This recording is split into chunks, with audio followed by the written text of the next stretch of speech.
Voilà, donc il se dégage un gaz qui trouble l'eau de seau.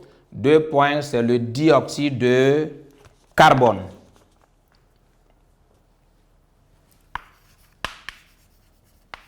On observe également un dépôt rougeâtre. Un dépôt rougeâtre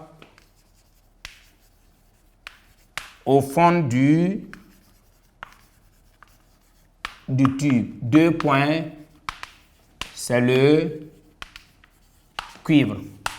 Donc ici, si on réalise le mélange de l'oxyde cuivrique avec le carbone, si on réalise la combustion, on obtient 2 corps ici. On obtient du dioxyde de carbone et du cuivre. Voici ce qu'on obtient, voilà, comme expérience et observation. Après avoir réalisé l'expérience, l'observation, c'est ce qu'on observe. Il y a un dégagement d'un gaz, mais ce gaz il trouble l'eau de seau. Maintenant, parallèlement à ça, il y a un dépôt rougeâtre qui se forme, un dépôt rougeâtre au fond du tube. Ça veut dire qu'on observe également, il se dégage un gaz qui trouble l'eau de seau et un dépôt rougeâtre au fond du tube. Maintenant, ce dépôt rougeâtre-là, c'est le cuivre.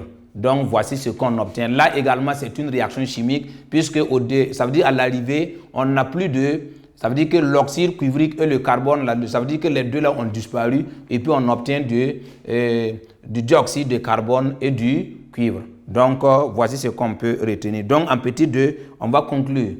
Donc, conclusion, c'est dire ce qu'on a déjà. Voilà, donc on va conclure en disant quoi? Voilà, donc en conclusion, qu'est-ce qu'on peut dire? On peut dire que la réduction de l'oxyde cuivrique par le carbone donne quoi? Donne du dioxyde de carbone et du cuivre. Voilà, voici ce qu'on va retenir de façon simple. Donc ici, la réduction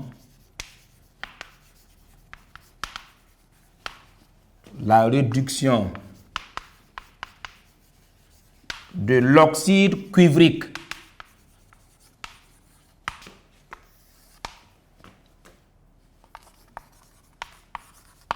par le carbone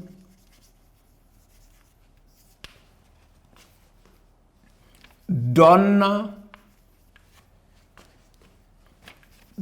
du cuivre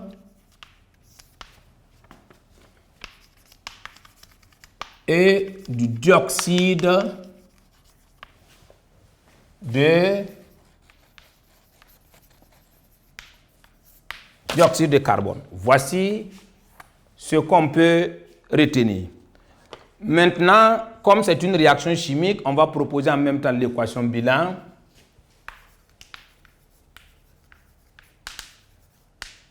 L'équation bilan de cette réaction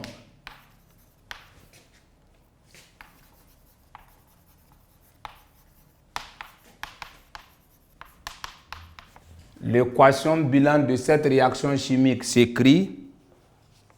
On a quoi? L'oxyde cuivrique, c'est CuO. On a mélangé ça avec du carbone.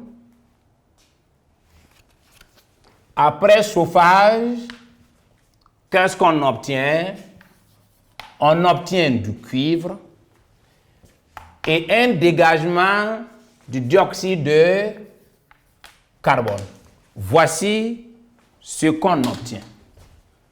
CuO plus C donne Cu plus CO2. Voilà, donc toujours est-il qu'une équation doit être équilibrée. Donc, on va équilibrer l'équation en commençant toujours par l'atome d'oxygène.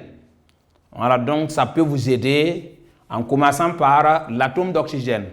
Donc, côté réactif, on a un atome d'oxygène. Côté produit, on a 2 atomes d'oxygène.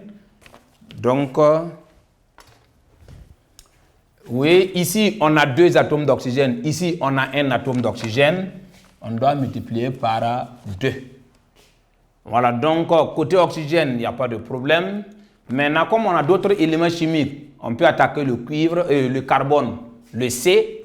Ici, côté réactif, on a un atome de carbone. Côté produit, on a un atome de CO2 là, ça veut dire qu'ici il y a 1. Donc ça veut dire que c'est un atome de carbone, un atome de carbone. Côté carbone, ça ne cause pas de problème. Maintenant, on va attaquer également le cuivre.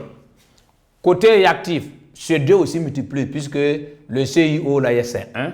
Maintenant, comme il y a un coefficient ici qui est 2, donc 2 fois 1, ça donne 2. Donc 2 Cu. Et puis ici, on a 1 Cu. Donc, qu'est-ce qu'on fait?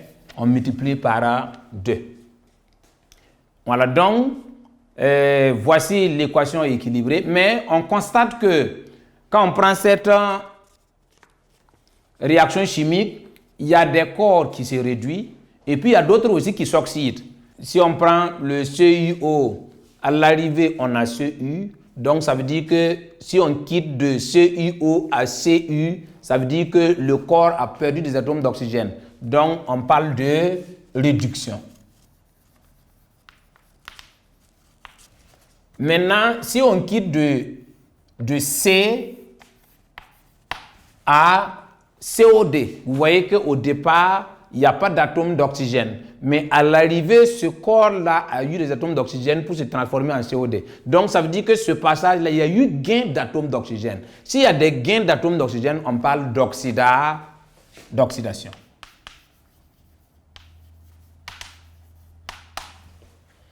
Maintenant, c'est lui-là qui s'est réduit. Maintenant, un corps, pour qu'un oxyde se réduise, il faut un réducteur. Si lui, il perd ces atomes d'oxygène là, il faut un corps pour pouvoir capter ça. Donc, le carbone là est appelé quoi? Réducteur. Si vous voulez de façon simple également, entre les deux, c'est quel corps qui possède le plus d'atomes d'oxygène? C'est lui là. Lui là, c'est l'oxydant et l'autre là, c'est le réducteur. C'est tellement facile. Donc, Cu et le C, c'est le réducteur. CuO, l'oxydant. Maintenant, le réducteur là, lui, il a eu des atomes d'oxygène au cours de la réaction. Donc, le réducteur est appelé quoi? Corps oxydé. Et puis, l'oxydant, lui, il a perdu des atomes d'oxygène pour se transformer en Cu. Donc, l'oxydant est appelé corps réduit.